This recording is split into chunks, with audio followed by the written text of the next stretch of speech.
Hello, children.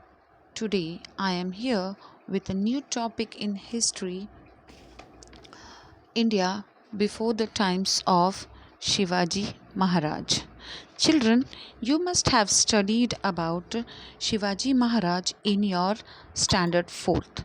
You have learned about his childhood and his bringing up by his mother Jijabai and his teacher Dadoji Kaundev. They brought him up and they trained him as a king.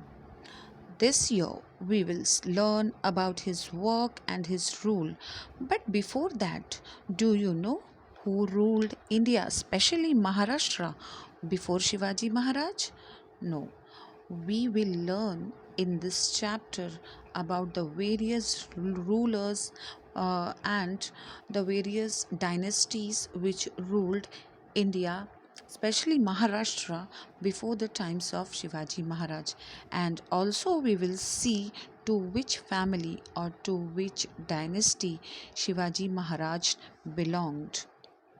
So, moving with our topic India before the times of Shivaji Maharaj, we will learn about the various ruling powers in India before the times of Shivaji Maharaj. Now, children, we will see here there were various powers that were ruling the whole of India before the times of Shivaji Maharaj. You can see here the flags. They are the various flags of the various kings who ruled India before the times of Shivaji Maharaj.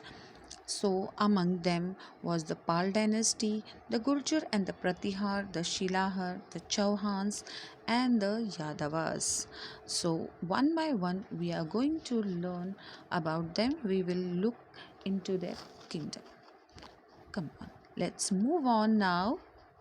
So, the first dynasty which we will see is the Pal dynasty, which emerged in India in the 8th century. And it is the famous dynasty in Bengal. And the next, you can see here Bengal on the map of India. This was the part of the Pal dynasty. The Pal rulers were ruling Bengal in the 8th century. Now, moving ahead here, we will see the Gurjar and the Pratihar power which spread to many regions of India, starting from Kannauj, then Kalinga, and Andhra, Vidarbha, Gujarat, that is West Kathiawar, and the whole of the Gujarat region, and even Rajasthan. So this was the power spread over India, many parts of India by the Gurjar and the Pratihar. Now, coming to the North India, we will see who ruled North India. So, among the Rajput dynasties in the North India, the Gadwal and the Parmar dynasty were the important ones. Among the Rajput, Prithviraj Chauhan, you can see here the picture of Prithviraj Chauhan. He belonged to the Chauhan dynasty and he was a valiant king. Children, in between, some external power also emerged. So, Muhammad Ghori, he entered India and he had a battle with Prithviraj Chauhan.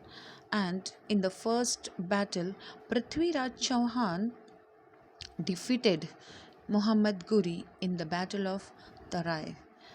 But alas, in the second Battle of Tarai, Prithviraj Chauhan was defeated by Muhammad Ghori. You can see the picture of Prithviraj Chauhan and Muhammad Ghori. Then later on, Muhammad Ghori ruled over the north part of India. Next, moving on to our Chola dynasty, that emerged in the South India. So their kings were Raj I and Rajendra I, belonging to this dynasty, and they were the eminent rulers who ruled over South India, that is Tamil Nadu, in the 8th century. You can see here the Tamil Nadu, and they also had a very strong naval power. Naval power means navy, and because of that they were able to conquer the islands of Maldives and Sri Lanka using their naval strength. They were very much valiant and eminent kings. Now, moving on to the next, that is King Vishnuvardhan. He belonged to the Hosal dynasty in Karnataka, and he conquered the whole of Karnataka and he ruled over Karnataka. He was also a very eminent king and a valiant king. He ruled Karnataka in the 8th century. Now, moving on to our next important dynasty, that is the the Rashtra dynasty, which was ruled by King Govind III in Maharashtra, and it spread from Kannauj to Rameshwar. You can see in the circle, it spread through Kannauj to Rameshwar. Then next, moving to the three important dynasties. Now here you can see the river, the three dynasties of the Shilahars emerged in the western part of Maharashtra. One was ruled over Thane and Raigad district, then second in the South Konkan, and the third was ruled by some parts of Kolhapur, Satara, Sangli, and Belgaum district. Now, the three dynasties of the Shilahars, they were the very much important dynasties. They ruled over Maharashtra very much eminently, and the last we will move on to the last dynasty here, which emerged near the river Krishna, that was the Yadava, the capital of Bhilam V of the Yadavas. The dynasty was at Devgiri and it extended its rule beyond the river Krishna. The Yadava period is considered to be the golden period of Marathi language and literature.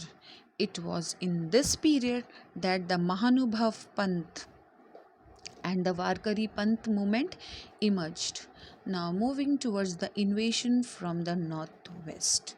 Local dynasties like the Yadava and the Rashtrakutas, they ruled in Maharashtra, but the invaders from the northwest conquered the local dynasties there and established their rule, and they made the rulers their servants. They were serving as subedars or sardars under the rule of these the rulers which came from the northwest. Now, in the meanwhile, Arab power also emerged here in India from the Middle East. The Arabs, the Arab rulers turned towards India to expand their empire. Children, do you know why these external powers, external rulers, they were attacking India? Yes, they were very much, attracted towards India because of its immense wealth, and they just conquered India, they attacked India for this, to get this wealth. Now there were so many rulers which attacked India. We will be studying about them further. So now we will see the Arab power which has emerged in the Middle East. Arab rulers turned towards India to expand their empire. So here you can see that the Arab general Muhammad bin Qasim attacked the Sindh province in the 8th century. Children, now the Sindh province is in Pakistan. Before, Pakistan was the part of India. Then moving ahead, We will see due to this campaign, the Arabs came into political contact with India for the first time. Then emerged the Mughal Empire. After this, the Mughals they came into picture and they started attacking India, the boundary of India, and they defeated all others, all other rulers, all other powers. They made them slaves, servants, and they gave them subedaris, and they made these rulers as their sardar in their court. So we will be learning about these powers ahead in our next chapter. So children, I hope you must have understood this much. Later on we will learn about the Turks, the Afghans, and the Mughals in our next part. So keep watching.